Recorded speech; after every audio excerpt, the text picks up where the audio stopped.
Stock market മലയാളത്തിലേക്ക് എല്ലാവർക്കും സ്വാഗതം. നമ്മളിന്ന് ഡിസ്കസ് ചെയ്യാൻ പോകുന്നത് ഒരു സിംഗ് ട്രേഡിംഗ് സ്ട്രാറ്റജിനെ പറ്റിയാണ്. അതായത് സിംഗ് പൊസിഷണൽ ട്രേഡിംഗ് സ്ട്രാറ്റജിയാണ്. ഇത് ഷോർട്ട് ടൈം ട്രേഡിംഗ് സ്ട്രാറ്റജിയാണ്.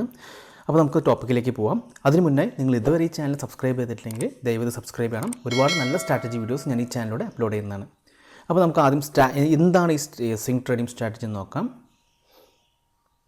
അതായത് 7 ദിവസത്തെ ക്യാൻഡിൽസ് എടുക്കാം. ദിവസത്തെ ക്യാൻഡിൽസ് എടുത്ത് ഇത് ലാസ്റ്റ് 7 ദിവസത്തെ ക്യാൻഡിൽസാണ്. ഇത് 8ാമത്തെ ദിവസം. ഓക്കെ, അത് ലാസ്റ്റ് 7 ദിവസത്തെ ക്ലോസിനെയും കാട്ടി, അതായത് ക്ലോസ് വാല്യൂ ലാസ്റ്റ് 7 ദിവസത്തെ ക്ലോസിനെയും കാട്ടി താഴെ ആവണം. അതെന്താ latest close less than latest 7 days close. നമ്മളിപ്പോൾ ഈ ഒരു ക്യാൻഡിലിൻ്റെ ക്ലോസ് നോക്കാം. ഇത് ലോ ആണ്. മറ്റ് കഴിഞ്ഞ 7 ദിവസത്തെ അപേക്ഷിച്ച് ഈ ക്യാൻഡിലിൻ്റെ ലോ ഇത് ചെറുതാണ് മറ്റ് 7 ദിവസങ്ങൾ ലാസ്റ്റ് 7 ഡേയ്സ് ട്രേഡിംഗ് ഡേയ്സ് എടുക്കുമ്പോൾ. അപ്പോൾ അതാണ് നമ്മുടെ ഫസ്റ്റ് കണ്ടീഷൻ. അതാണ് ഇവിടെ കൊടുത്തിരിക്കുന്നത്, latest close less than latest 7 days close. Second condition എന്ന് പറയുന്നത് നമ്മുടെ സ്റ്റോക്ക് SMA 200 മുകളിൽ ട്രേഡ് ചെയ്യണം. അതായത് സിമ്പിൾ മൂവിങ് ആവറേജ് 200 മുകളിലായിരിക്കും ട്രേഡ് ചെയ്യുന്നത്. അതായത് ഇപ്പോൾ SMA 200 മുകളിൽ ട്രേഡ് ചെയ്യുന്ന സ്റ്റോക്ക് പൊതുവെ അപ് ട്രെൻഡ് ആയിട്ടാണ് നമ്മൾ കണക്കാക്കുന്നത്. അപ്പോൾ നമുക്ക് സിംഗ് ചാൻസ് ആണ് ഇത് നോക്കുന്നത്. കാരണം ഇങ്ങനെ ക്ലോസ് വരുമ്പോൾ തിരിച്ചൊരു റിട്രേസ്മെൻറ്റ് ഉണ്ടാവാറുണ്ട്. അപ്പോൾ ആ ഒരു സ്ട്രാറ്റജിയാണ് നമ്മളിവിടെ ഫോളോ ചെയ്യുന്നത്. അപ്പോൾ ഞാൻ ഒന്നുകൂടി എക്സ്പ്ലെയിൻ ചെയ്തുതരാം. ഇപ്പോൾ 8ാമത്തെ ദിവസം ക്യാൻഡിലിൻ്റെ ക്ലോസ് ചെറുതായിരിക്കണം കഴിഞ്ഞ 7 ദിവസത്തെ ക്ലോസിനെയും കാട്ടി. അതാണ് സ്ട്രാറ്റജി.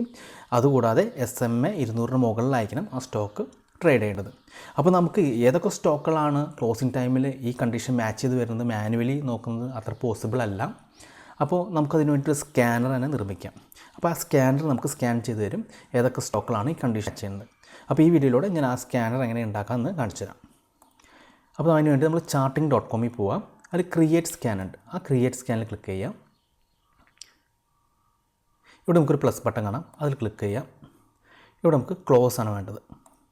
ലേറ്റസ്റ്റ് ക്ലോസ് ഈക്വൽ, നമ്മൾ സ്ക്രോൾ ഡൗൺ ചെയ്യുമ്പോൾ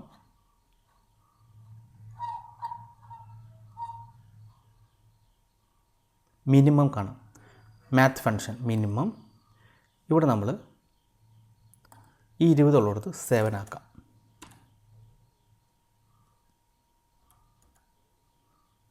അതിനുശേഷം ഈ നമ്പർ ക്ലിക്ക് ചെയ്തിട്ട് അത് നമുക്ക് ക്ലോസ് ആക്കാം. അപ്പോൾ latest close equals latest minimum 7 day latest close. അപ്പോൾ ഇതാണ് ഫസ്റ്റ് ഫോർമുല. അപ്പോൾ നമ്മൾ ആദ്യത്തെ കണ്ടീഷൻ മാച്ച് ചെയ്തു. അത് ആദ്യത്തെ കണ്ടീഷൻ എന്ന് പറയുന്നത് 8ാമത്തെ ദിവസത്തെ ക്യാൻഡിലിൻ്റെ ക്ലോസ് ലാസ്റ്റ് 7 ദിവസത്തെ ക്ലോസിനും കട്ടി താഴെ അയക്കണം. അതാണ് ഈ ഫോർമുല പറയുന്നത്. അടുത്ത കണ്ടീഷൻ എന്ന് വെച്ചാൽ നമുക്ക് SMAക്ക് മുകളിലായിരിക്കണം. അപ്പോൾ close latest close greater than, scroll ചെയ്ത് പോകുമ്പോൾ നമുക്ക് SMA ആണ്. SMA ഇവിടെ നമുക്ക് വാല്യൂ 200 കൊടുക്കാം. ഇപ്പോൾ നമ്മുടെ കണ്ടീഷൻ മാച്ചായി. ഇനി അതിനുശേഷം നമുക്കിവിടെ ക്ലിക്ക് ചെയ്തിട്ട് ഫ്യൂച്ചർ ആക്കാം. അല്ലെങ്കിൽ ഒരുപാട് സ്റ്റോക്ക് വരും, നമുക്ക് റൺ ചെയ്യാം. അപ്പോൾ ഇത്രയും സ്റ്റോക്കുകളാണ് നമ്മുടെ ഈ കണ്ടീഷൻ മാച്ച് ചെയ്ത് വന്നിട്ടുള്ളത്. അപ്പോൾ നമുക്ക് ഇത് നമ്മുടെ കണ്ടീഷൻ മാച്ച് ചെയ്തിട്ടുണ്ടോ നമുക്ക് നോക്കാം. ഗ്ലെൻമാർക്ക് എടുക്കാം. അപ്പോൾ നമുക്ക് കാണാം ലേറ്റസ്റ്റ് ക്ലോസ് ഇതാണ്. അപ്പോൾ കഴിഞ്ഞ 8 ദിവസത്തെ നോക്കുമ്പോൾ കഴിഞ്ഞ 7 ദിവസം നോക്കുമ്പോൾ ഇതാണ് ലേറ്റസ്റ്റ് ക്ലോസ് വരുന്നത്, താഴേക്ക് വരുന്നത്. അതേപോലെ നമുക്കിവിടെ SMA പോകുന്നുണ്ടോ താഴെ. ഞാനത് 2 മാസത്തേക്ക് കാണിച്ചു തരാം. അപ്പോൾ നമുക്ക് കൂടുതൽ ക്ലിയർ ആവും. കണ്ടോ, ഇത് താഴെ ഒരു ലൈൻ പോകുന്നുണ്ട്. അത് SMA 200 ആണ്. SMA 200 അത് നമുക്ക് മൂവിങ് ആവറേജ് ഇവിടെ കൊടുത്തിട്ടുണ്ട് 200 ആണ്. അതാണ് ഈ ലൈൻ പോകുന്നത്. അപ്പോൾ നമുക്ക് കഴിഞ്ഞ ദിവസം ഒരു ബൈ എടുക്കാം ക്ലോസിങ് ടൈമിൽ. അടുത്ത ദിവസങ്ങളിൽ ഇത് കയറിപ്പോകാൻ ചാൻസ് ഉള്ള സ്റ്റോക്കാണ്. നമുക്ക് വേറൊരു സ്റ്റോക്ക് കൂടി നോക്കാം. സീൽ നോക്കാം. സീലിൻ്റെ ക്ലോസ് താഴെയാണ് കണ്ടോ. അതുകൊണ്ടാണ് സീലിൻ്റെ ക്ലോസ് താഴെ ആയതുകൊണ്ട് അത് കയറിപ്പോകാൻ ചാൻസ് ഉള്ളതാണ്. ഇത് ഇൻട്രാഡേ ട്രേഡിംഗ് സ്ട്രാറ്റജി അല്ല, ഇതൊരു ഷോർട്ട് ടൈമിന് വേണ്ടി യൂസ് ചെയ്യുന്ന ഒരു സ്ട്രാറ്റജിയാണ്. ഇനി അടുത്ത സ്റ്റോക്ക് നമുക്ക് നോക്കാം. അംബുജ സിമെൻറ്റ്. അംബുജ സിമെൻറ്റും ലേറ്റസ്റ്റ് ക്ലോസ് കഴിഞ്ഞ 8 ദിവസത്തെ ക്ലോസിനും കാട്ടി താഴെയാണ്. കഴിഞ്ഞ 7 ദിവസത്തെ ക്ലോസിനും കാട്ടി താഴെയാണ് അംബുജ സിമെൻറ്റും. അതുപോലെ SMA താഴെ അവിടെ ട്രേഡ് ചെയ്യുന്നുണ്ട്. SMAക്ക് മുകളിലാണ് സ്റ്റോക്ക്.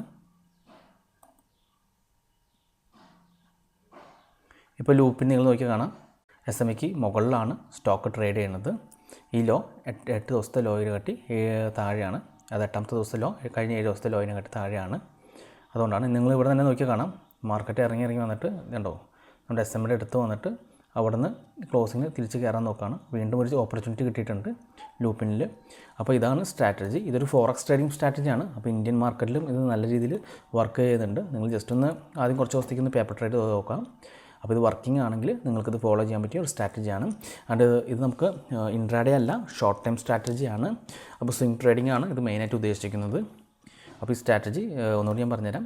നമുക്ക് എട്ടാമത്തെ ദിവസത്തെ ക്യാൻഡലിൻ്റെ ക്ലോസ് ലാസ്റ്റ് 7 ദിവസത്തെ ക്ലോസിനും കാട്ടി താഴെ ആയിരിക്കണം. അതേപോലെ ആ സ്റ്റോക്ക് ട്രേഡ് ചെയ്യുന്നത് SMA 200 മുകളിലായിരിക്കണം. ഇതാണ് സ്ട്രാറ്റജി.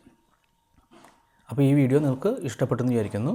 ഇനിയിപ്പോൾ എന്തെങ്കിലും ഡൗട്ട് ഉണ്ടെങ്കിൽ എന്നെ വാട്സപ്പ് ചെയ്യാം. ഞാൻ വാട്സപ്പ് നമ്പർ ഇവിടെ കൊടുക്കുന്നതാണ്. അപ്പോൾ മറ്റൊരു വീഡിയോയുമായി ഞാൻ അടുത്ത ദിവസം വരാം. അതുവരെ നന്ദി, നമസ്കാരം.